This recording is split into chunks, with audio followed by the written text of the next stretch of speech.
Don't forget to like, share, and subscribe. And the pork is very sweet.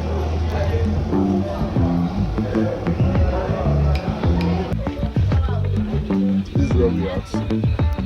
Want the meat to dry a bit, and the fish is already getting down.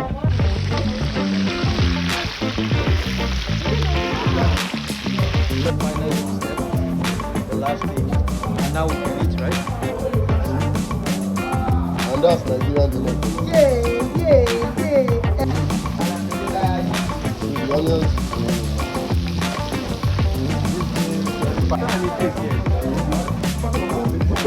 Why you not running? No. Keep them. The first taste. Tunde.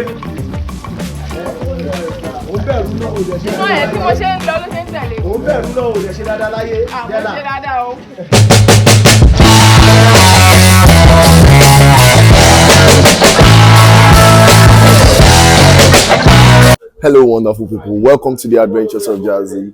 Today on the Adventures of Jazzy, we are having a grill. We're having a pork grill.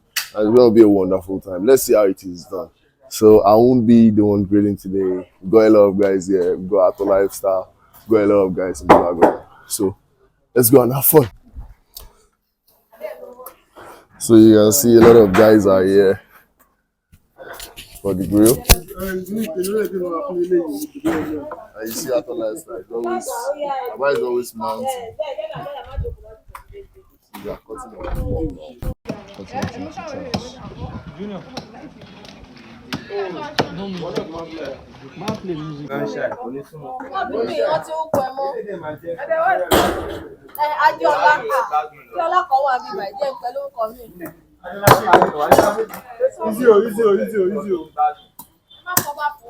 Opportunity. He's a bad guy. What kind of meat is this?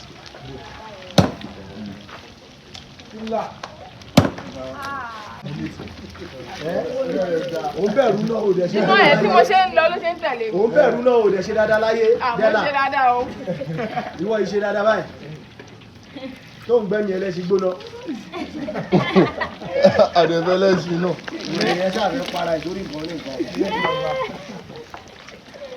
So a lot of people are here. And this is catfish. I'm still cleaning the catfish. And we've got, Victoriato.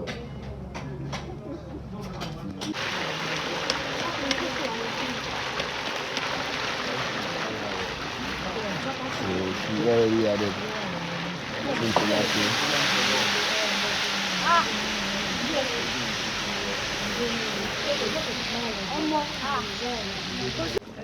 What are you doing? Trying to take care. Why are you not running to?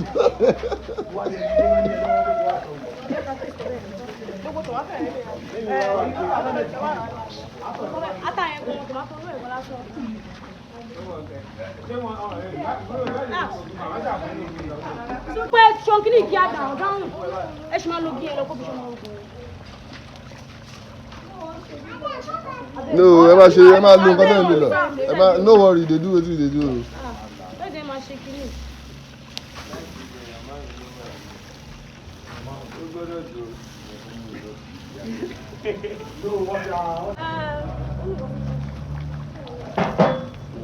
The jollof rice is cooking already. Madam Cook, didn't check me out. Nigerian live here. Prepare by hiding. You like say the compound is everywhere. That's what they still say. They will still say the compound is dirty. Everywhere is dirty. I keep my rabbits, and if you're interested, you can come and buy rabbits.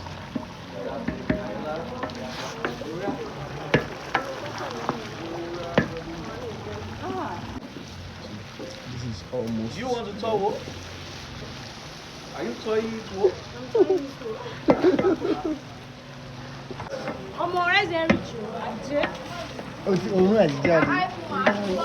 Now the rice is almost done. jẹ́ máa kọ́ nítorí ọ̀la. Arúmọ yẹn yìí. Ẹ máa kọ́ nítorí ọ̀la o. Ọlọ́run ọ̀sẹ̀. Jẹ́ ń bá. Ìwọ tákùn wa ẹni abẹ́ gbọ́.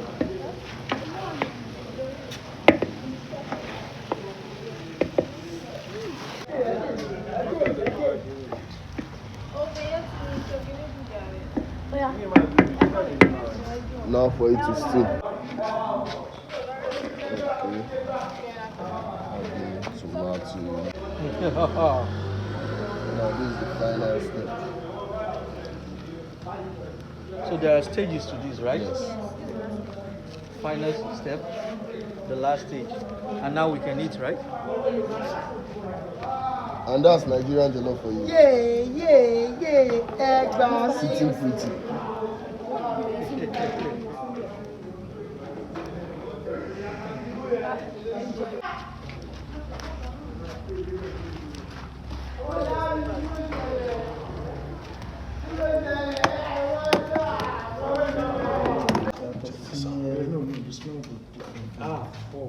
It's nice. This is the first taste.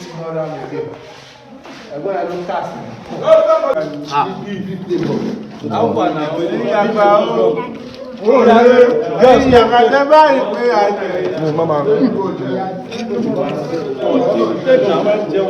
This is just what You to take. I'm not giving them enough. No. Give them first taste. Tunde.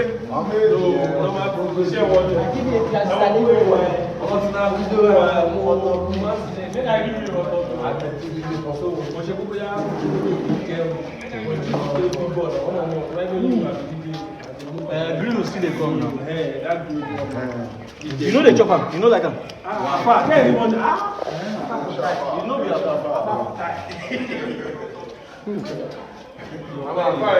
This is the first taste of the pork. It's boiled with some pepper and seasoning. It's very nice.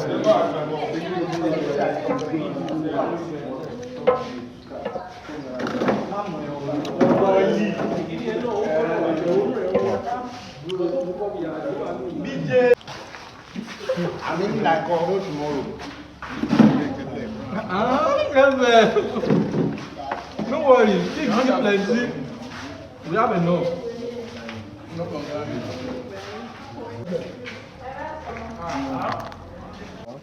And then fry it up. So they're gonna boil this for a while before it is fried. So this is pork. Yeah, adding seasoning there. Ọ̀rọ̀ àdè Maggi. Mo sì Maggi bì báyìí mọ́.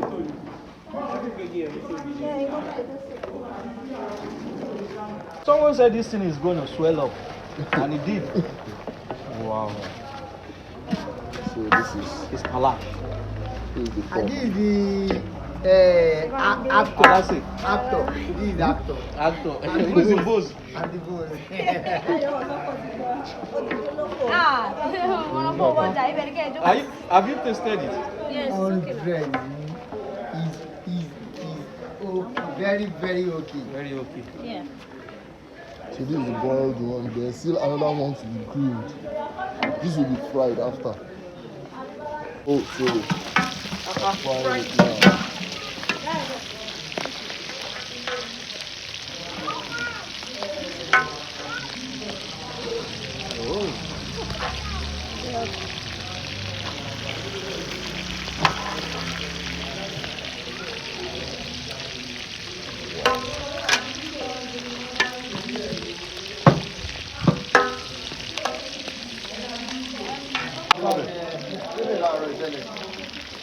Itu bá di tomato, ọmọ wa jẹ́ máa ń ṣe yìí.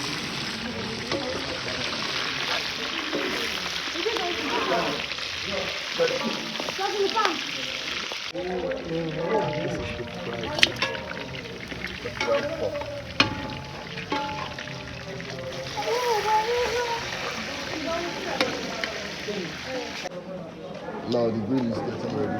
The grill will be in two parts today. They are grilling a bit of fish and the pork. So they are burning the coal already. So they are adding For the fish. for the fish. That's the fish right there.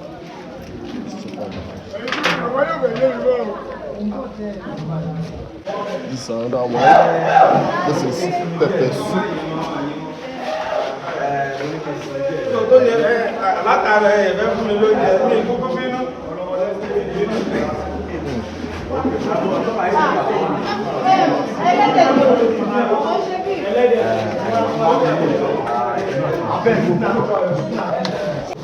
So we're having different type of pork today. So this is pork pepper soup.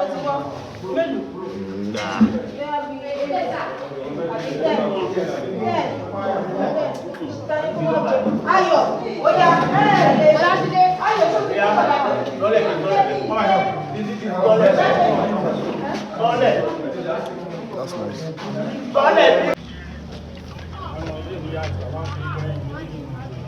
So, setting up the fish already. Setting up the fish already. It's a day full of activities for us here. It's a day full of activities here, and I've been having different kind of tastes and flavors in my mouth. It's just exploding in my mouth. And we are still here. We're still enjoying ourselves. It's gonna be a fun day. I hope you enjoyed this video. Don't forget to like, share, and subscribe. Wait, what is this? Permission. What do you call it? Permission. I need to want permission. Permission is permission. Permission to take the permission. These guys are having fun. Of their head. Just enjoying each other. Wow, this is nice.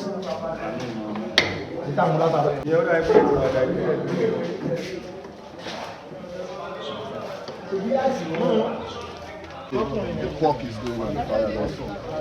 I will still get all this. Man, once you grill it for a bit, then before adding the seasoning.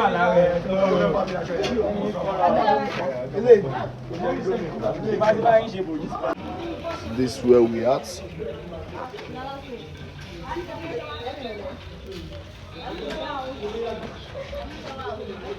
This is where we at.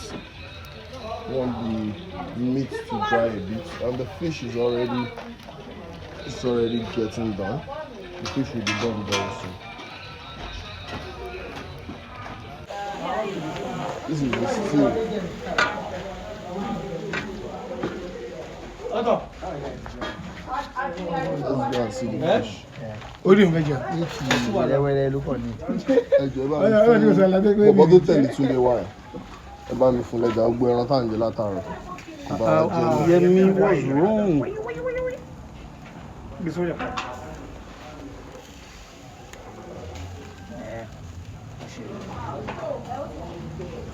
All right. The fish is almost done. It's done, practically done. So they will start serving that in a minute. The pork now it's getting grilled, so they will start adding the seasoning and everything in a bit. So she is making another.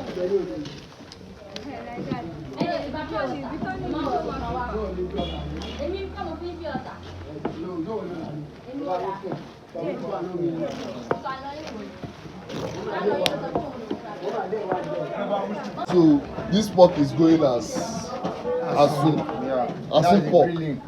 So this is the grilled one. So we are having different tastes of pork today. We've had the pepper soup, we've had the boiled one. Now this one is going for as soon, and this is going as the barbecue. So I don't know. So the baby. Mama just said, anybody want to eat? Mama just said, No, because they have a moon just said that. Really. For later, mo see your hand now. Where they don't go? Mo fẹ́ keep record here.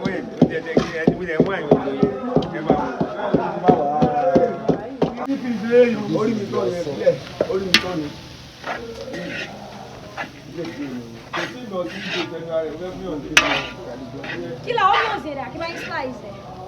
Yóò ti rẹ̀. Ìwà ìtàní, ó jẹ́ rẹ̀.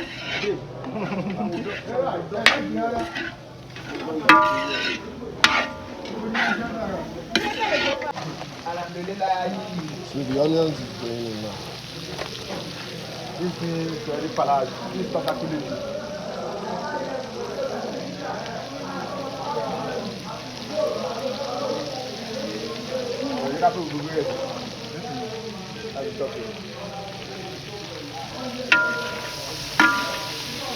And that's the pork asu. Pork asu pork. Pola.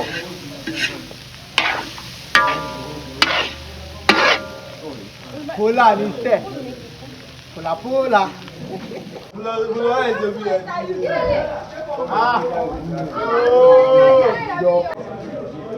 So this is the final product of the grilled pork. Let me have a taste of the grilled pork, please.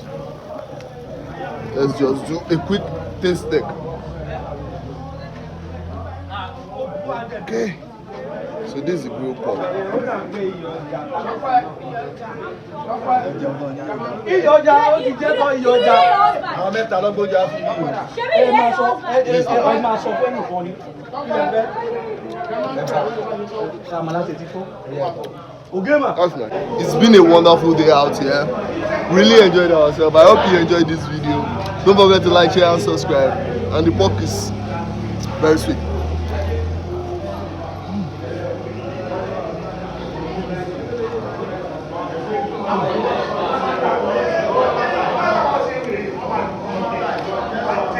So nice. Birthday girl. Ó mọ nǹkan tó sọ lọ́jọ́ yẹn. Some pork. Mo ń lọ. Ok, wọ́n ti jáde. Okay, bye bye. Close the door. Close the door.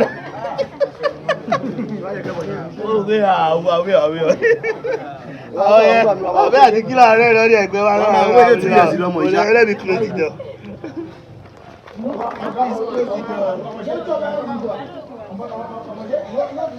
Jazzy.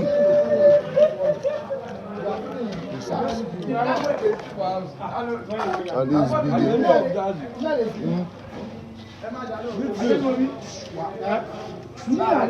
Olóyà.